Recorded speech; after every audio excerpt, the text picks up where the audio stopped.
Hey NASCAR fans, Shane Carlson with you again this week for FullThrottleWeekly.net. Previewing Atlanta, the second race of the season, and also going to talk a little bit about Daytona. There's no way that we can avoid that one. So let's jump into it with last week in Daytona. Pretty exciting races all the way around with all three series, the trucks, the Xfinity series, and the Sprint Cup series all in action, kicking off the season officially with some points racing. And, we didn't really hear that terminology thrown around a bunch last year, points racing, which is a good thing. Drivers just going out for wins, especially in the Sprint Cup with the new chase format. But, it was good to see the guys back on the track. And I noticed just in the Camping World Truck Series and the Xfinity Series, the first thing I noticed is, man, there's going to be a lot of first-time winners this year. There's just so many new names, new places, and new teams. There's so much young talent right now, and it's really exciting to watch as a fan. And as they get to develop their talent in front of us, and then they get to put that on display. And those guys are the future of the sport, and it's really, really exciting.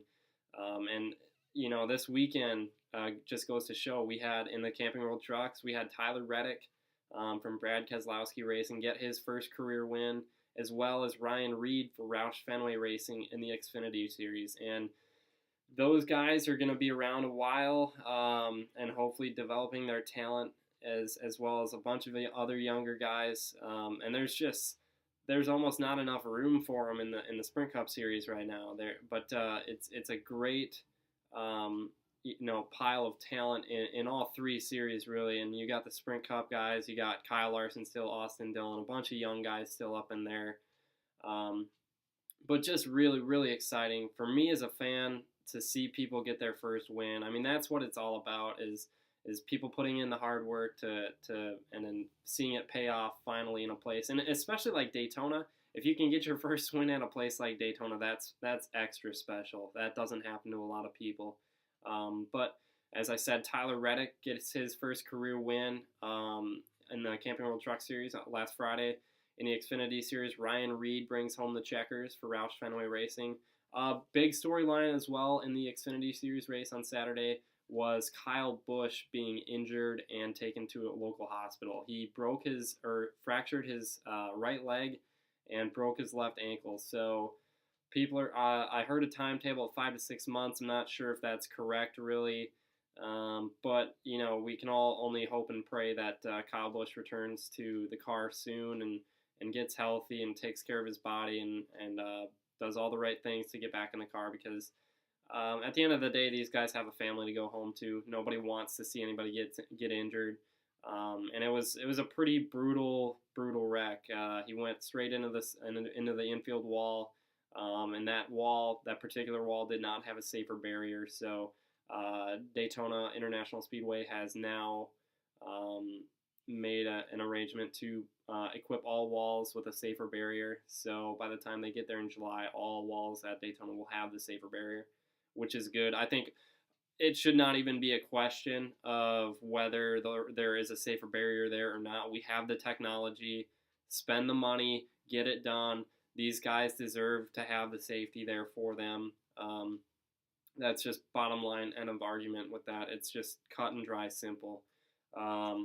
Sunday, Daytona 500, we saw Joey Logano collect his first Daytona 500. Ended under caution.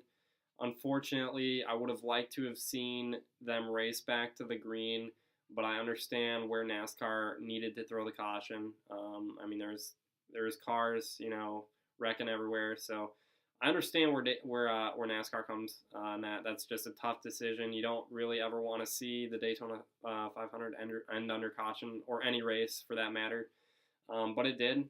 Joey Logano had a good car, and for the last portion when he was leading, I thought he was way too far up front. Like, I thought, because there was a pack of hungry wolves behind him, 3 wide and about 20 rows deep, it seemed.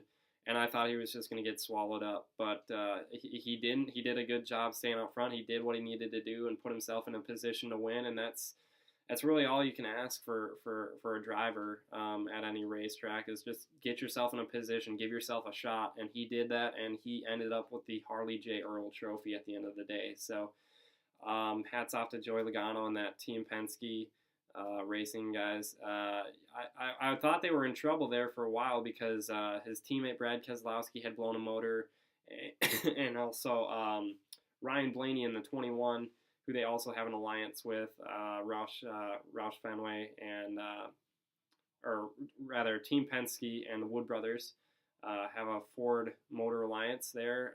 So both those guys blew motors, so I thought Joey Logano was going to be the next one to fall, but he didn't. Did a good job. Ford swept the weekend. Other notes, Jeff Gordon led 87 laps and unfortunately finished 33rd after he was collected in the wreck that ended the race. So unfortunate finish for him after being out front. At least, it seemed the whole first half of the race, it seemed like Jeff was out front leading. But great weekend for Ford as they collect wins in all three of the series. And now we move on to Atlanta. That's where we're going to shift our focus next. Xfinity and Trucks race Saturday, and Cup will race Sunday afternoon. My picks heading into this weekend, I'm going to take Brad Keselowski in the Trucks. He's just always tough. He's never won in his own equipment. He's owned drivers that have driven for him, and he's gone a victory lane that way, but he has never actually won driving his own truck.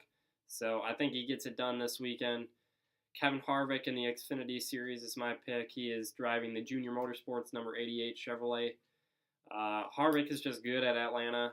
I always remember my fondest memory of Kevin Harvick is back when he got his first career win in Atlanta in 2001, shortly after the passing of Dale Earnhardt when he took over that team.